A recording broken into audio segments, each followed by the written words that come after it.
হযরত Jalaluddin Rumi বলেন, এ বেরাদার বেনেহায়েত দরগাহেস হরচে বরওয়াই মিরবি বরওয়াই ময়েস। Jalaluddin Rumi তার কিতাব মসনবী শরীফ ফার্সি ভাষায় সেখানে বলেন, হে বন্ধু, এটা আল্লাহর মোহব্বতের পথ। এই পথে তুমি যতটুকু অতিক্রম করো, মনে করো না তুমি মঞ্জিলে আসছো। একটু ভালো লাগে দ্বীনের উপর আমল করতে, এটা তো সামান্য ভালো, সামনে আরো অনেক ভালো, আরো সামনে আরো মজা, আরো সামনে আরো তৃপ্তি। একটু বেনামাজির থেকে নামাজি ভালো লাগে, এইটাই না, একটু দোয়া মুনাজাত করো, আরো ভালো লাগবে। একটু ভোর রাতে উঠে দেখো, আরো ভালো লাগবে। গুনাহ ছেড়ে দেখো, আরো ভালো লাগবে। এইবার দেখবা তুমি আল্লাহর কত আপন হও, আল্লাহ পাকের কত ঘনিষ্ঠ হও। যে হাম তুম হি বাস আগা হ্যায় ইস রব্তে খফি সে মালুম কিসি और को ये রাজ नहीं है।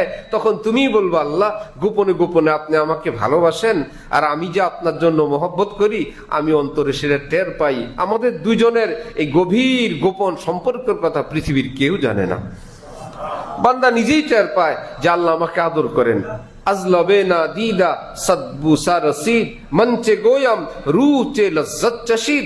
মসনবী শরীফের মধ্যে একই জালালউদ্দিন রুমি বলেন, বন্ধুরা, তোমাদেরকে কেমনে আমি ব্যক্ত করব, অদৃশ্যের একটা ঠোঁট এসে না আমার অন্তরে চুমু দেয়, আমি টের পাই, বলতে পারবো না বিস্তারিত। বিস্তারিত বলার ক্ষমতা নাই যে मैं जहां भी रहो जिस फिजा में रहो मेरा तकवा हमेशा सलामत रहे।